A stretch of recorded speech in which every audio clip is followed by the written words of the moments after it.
¿Verdad, Jingjin? Los chinos son así. Son unos negociadores de muy largo tiempo.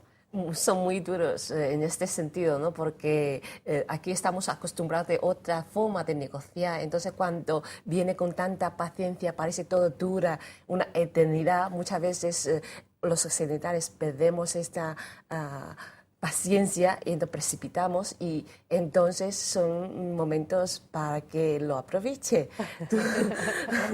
Bueno, enseguida vamos a incidir más en ese consumo, porque decía el señor Bregolat que China se ha focalizado mucho en el ahorro, mucho en la inversión, en las exportaciones, pero que a partir de ahora el consumo va a ser una gran bola que vaya creciendo y que vaya a tirar del país en el futuro. Pero antes, ¿cómo está China desde el punto de vista económico? ¿Cuáles son sus magnitudes en inflación, el PIB, en la moneda? Yo creo que lo más importante es que está en un proceso de transformación importantísimo. Vamos a pasar de tener compañías pequeñas y medianas que hemos tenido en los últimos 10 años, compañías muy grandes que además van a buscar una presencia internacional. Vamos a pasar de una dependencia de Estados Unidos a algo que más bien es todo lo contrario. Vamos a pasar de la búsqueda de cuota de mercado a la búsqueda de beneficio. Y todo ello va a tener implicaciones enormes en el consumidor. Por lo tanto, si tuviera que definir en una palabra lo que está ocurriendo ahí, sería cambio. Un cambio que además está muy vigilado desde el gobierno central, dado que es una economía planificada que claramente ha dicho que quiere rebajar los niveles de crecimiento de en torno al 10% a niveles más cercanos al 8% que puedan mantenerse durante la próxima década. ¿Y por qué rebajar el crecimiento? ¿Hay temor a un sobrecalentamiento de la economía? Bueno, yo creo que es el principal temor, ¿no? Que la economía siga creciendo a ese ritmo es, primero, complicado, pero segundo, genera otros desequilibrios, ¿no? Y uno de ellos es la inflación, lógicamente, que es una preocupación de todos los países y en concreto de China, de las autoridades chinas, y por eso están incorporando medidas para tratar de restringir el crédito, para tratar de controlar esa inflación, porque es sin duda alguna una de sus mayores preocupaciones, ¿no? ¿Puede que sea también otra de sus mayores preocupaciones el que se esté creando una burbuja en el sector inmobiliario? Porque hemos visto por parte del gobierno chino algunas medidas para intentar frenar esa burbuja inmobiliaria, la petición de hipotecas por parte de los consumidores. Allí las restricciones, las normas son mucho más estrictas de lo que han sido aquí en España o en el mundo occidental, ¿no, Jingjin? Sí, efectivamente. Yo creo que en 2008, cuando empezó la crisis global, el gobierno chino ha intentado fomentar el crecimiento interno para que no sufre tanto la crisis. De hecho, en China solo ha pasado como 2-3 meses en el periodo de crisis. Pero claro, el efecto es posterior y, como ahora vemos, hay mucho calentamiento en el crecimiento de economía y luego los precios inmobiliarios, etcétera, etcétera, ¿no? Entonces, otra vez entra el periodo de gobierno chino quiere frenar un poco este fenómeno. De hecho, la previsión de crecimiento económico para los próximos 5 años solo es 7%, ¿no? Aunque en realidad creemos que va a superar y va a poder ser alrededor de 10%, como sucedió otros 5 años. No, y es cierto que en el plan quinquenal al cual ha hecho referencia el embajador hay una previsión de construir 33 millones de viviendas protegidas, que en números redondos van a dar vivienda a 100 millones de personas. Y eso tiene un doble impacto. Por un lado, libera renta disponible del consumidor chino para destinarlo a otros fines, y por otro lado, alivia esa presión sobre los precios inmobiliarios y esa preocupación con la burbuja a la que hacías referencia. Hemos hecho un pequeño perfil de cómo está el sector inmobiliario ahí en China y cuáles son las últimas noticias que está asimilando la economía en este sector. Vamos a verlo. China se protege contra una posible burbuja en el sector inmobiliario. La Comisión Reguladora reitera la necesidad de que los bancos restrinjan la concesión de crédito a promotores inmobiliarios. Todo ello después de que en mayo los precios de las viviendas registrasen niveles récord, algo que, según los expertos, de continuar así podría desestabilizar la economía. También los bancos reducen la concesión de créditos por la preocupación de un posible repunte de la morosidad. Durante el primer trimestre de 2011, el crédito inmobiliario descendió un 40% hasta los 78.000 millones de dólares. Pese a ello, el Ejecutivo continúa impulsando medidas de control. Beijing, por ejemplo, ha aumentado sus tipos de interés para préstamos hipotecarios, además de limitar la compra de viviendas e incrementar el impuesto sobre propiedades. Y es que el sector del ladrillo sigue siendo uno de los principales factores a la hora de explicar la elevada inflación que registra China, por detrás de la escalada de precios de los alimentos.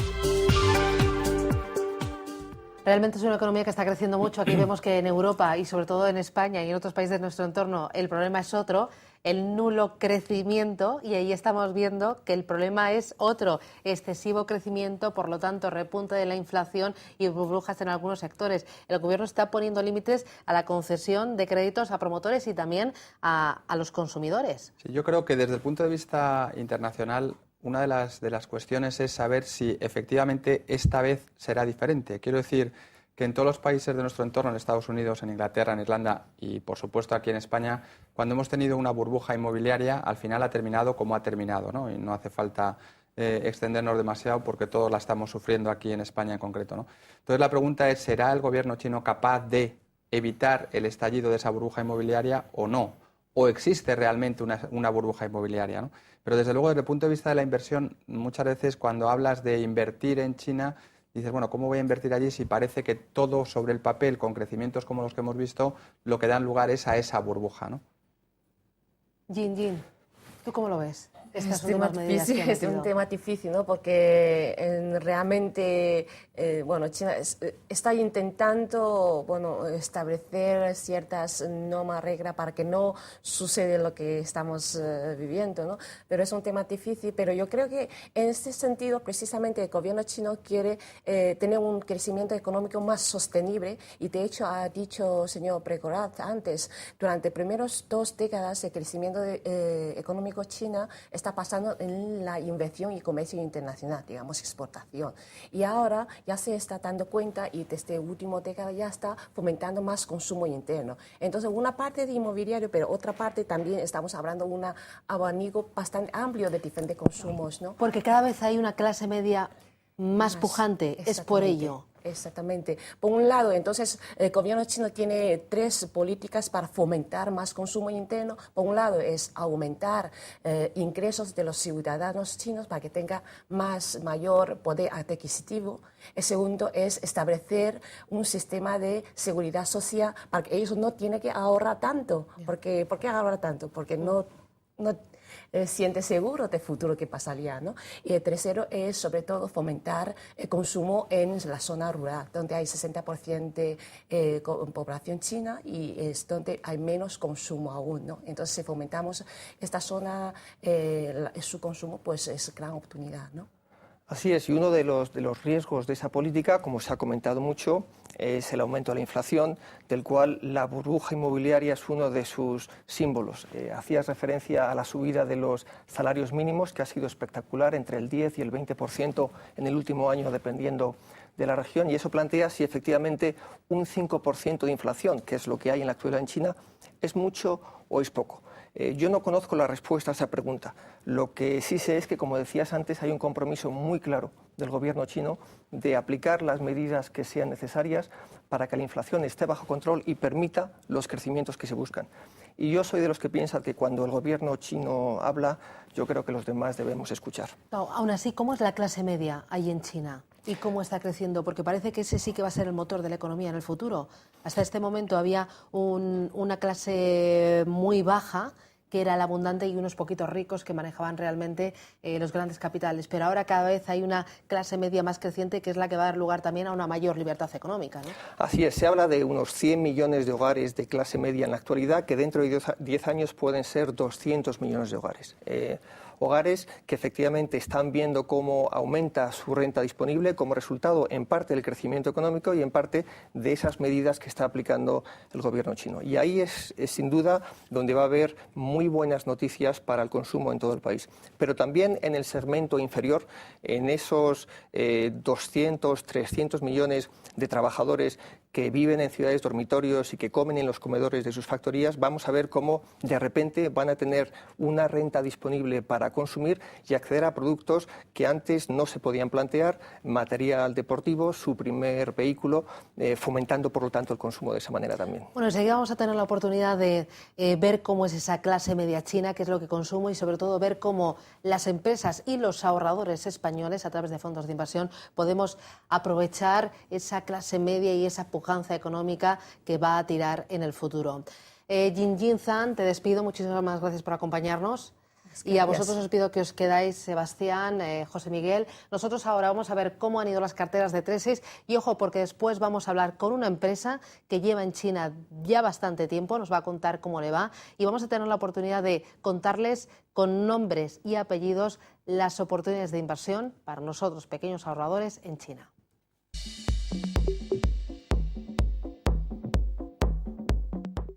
Profundizamos un poquito más en la economía china y lo hacemos con Alberto Recarte, él es economista. Don Alberto, ¿qué tal? Muy bien, estupendamente. China, ¿a China qué tal? ¿Cómo le van las cosas?